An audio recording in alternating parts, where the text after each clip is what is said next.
JTs, the Jamaica Tallawahs, moving up the CPL table.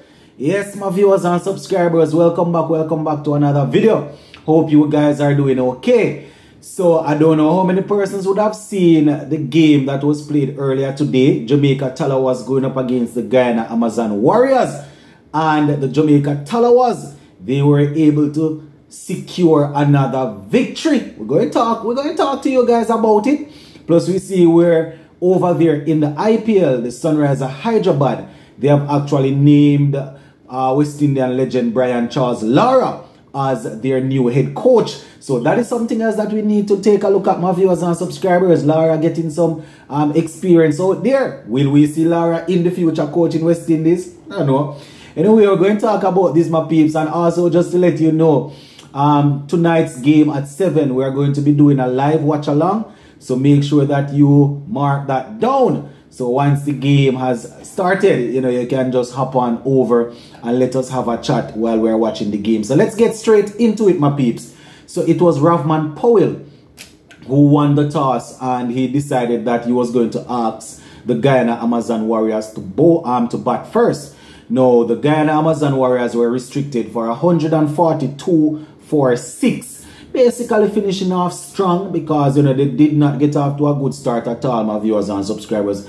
They lost wickets at regular interval. So, the fact that they were able to get up to there basically meant that they would have gotten, they would have basically done some work at the back end. So, opening up the innings for them, finally, the Irish superstar, Mr. Paul Sterling, he opened up with Shandapai Hemorrhage, and both men didn't really get off to a good start. Paul Sterling only scored 1 from 4. Shandapai Hemorrhage had 2 from 6. And Shea Hope, another man that quite a few persons are saying should be on the plane to Australia in the West Indies T20 squad. He went out there, and after losing those 2 quick wickets, he was there trying to stabilize things a little bit. So he ended up getting 25 from 30. And in that knock, he had only 1 4 and 1 6. So you can imagine he was there trying to rotate the strike and things like that. So 25 from 30. Shimron Hetmeyer also did not get a chance to go to work as much as how he would have wanted because the platform wasn't laid. So he went out there, took a couple of deliveries to get in, and he wasn't able to accelerate to the level that he would have wanted. Finished off with less than a runner ball. He got 39 from 45, 2 4s and 1 6. So he was rotating the strike a whole lot, trying to place the ball into the gap and basically take runs. Romario Shepherd, he however came in, and as I said, that is how they finish off strong and were able to get all the way up to 146. Romario Shepherd 142, sorry, that's how they were able to get up to 142. Shepherd came in and he made 36 from 17 with 3 6s and 3 4s to basically finish things off for them. We also see where another player, he came in and he had 22 from 15. Odin Smith, he wasn't able to really fire. He had 6 from 2 6 runs. Yeah, he had 6 runs from 2 deliveries, and he hit 1 6. Kimo Paul, another senior player for the Guyana Amazon Warriors, he remained not out from 4 off 1. So he just came in and was able to hit a 4 to basically finish things off for the Guyana Amazon Warriors. So that is the strong finish that I was talking about. Romario Shepherd and Kimo Paul, they're finishing off things for them.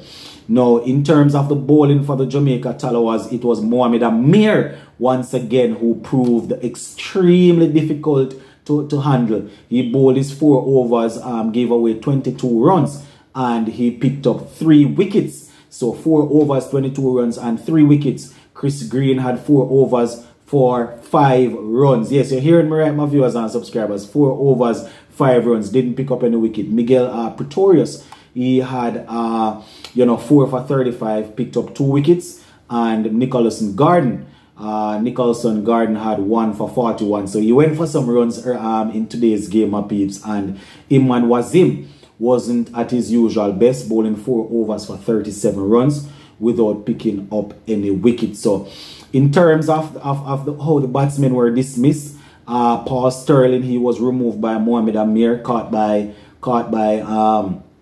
Lewis. We have Shandopar Hermaj, he was removed by Mohamed Amir, again caught by GAW. We also had Shea Hope, who was removed by Pretorius, caught by Fabian Allen. And Sherman Hetmaya, he was caught by Brandon King off the bowling of Garden. Shepherd was bowled by Pretorius. As I said, Clesson, he remained not out. Odin Smith, he was removed by Mohamed Amir. And Kimopar remained not out. So that is how the innings went, my viewers and subscribers. Now, for the Jamaica Tallawahs innings, I must say it here, I must confess, when I was looking at the game, I didn't watch every ball of it, but you know, I was a bit worried, especially with those spinners operating, Imran Tahir and Shamsi. At one point in time, it seems as if, you know, we were definitely not going to get across the line, because we lost a couple of early wickets, and after we lost Kenar Lewis for 6, Shamar Brooks came and he did not score, so things were looking a little bit bad for us. But the captain Ravman Powell came in and he played an excellent innings, getting 44 from 38 with 4 sixes and 1 4 to remain not out. You understand, earlier Brandon King had gotten off to a start, getting 32 from 25.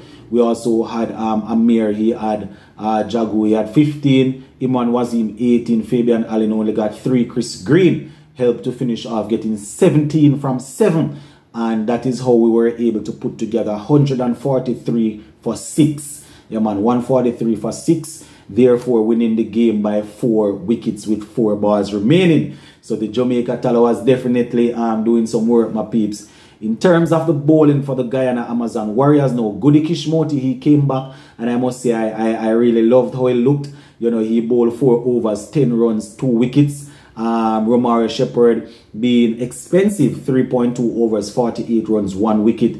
And Imran Tahir, 4 overs, 22 runs, and he picked up 1 wicket. Odin Smith, 4 overs, 39 runs, 1 wicket. So the 2 all-rounders did not fire today in Odin Smith and Romario Shepherd.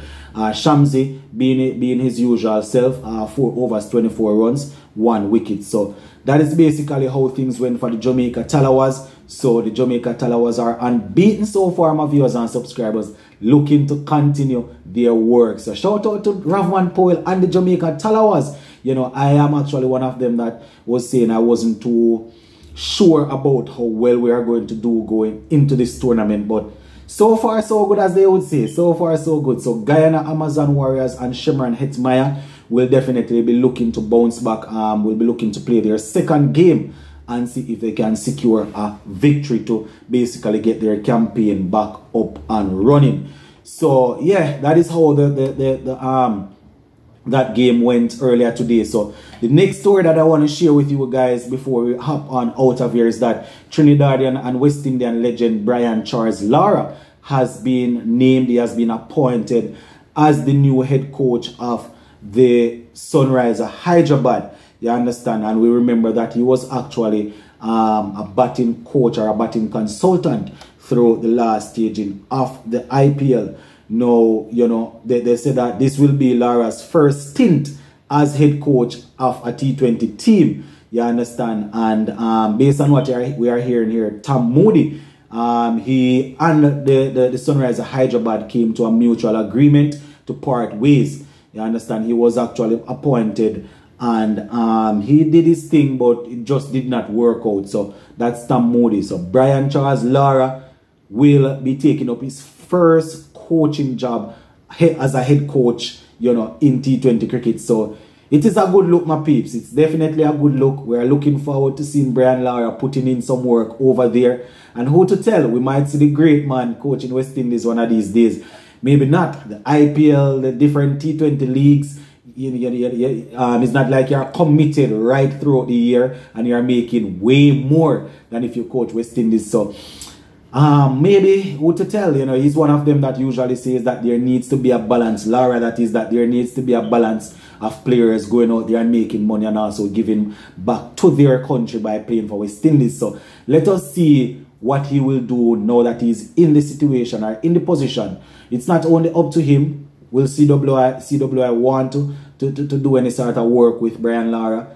It's going to be interesting, my peeps. It's going to be interesting, you know, because quite a few of other legends would have gone on to do coaching work, and they are doing pretty well. So definitely going to be keeping an eye out for the Prince of you understand? So yeah, that is it, my peeps. And as we are about to hop out, remember that later on this evening for the 7 o'clock game, we are going to be live, so we can do a little watch along. All right, my peeps, bless up on yourself.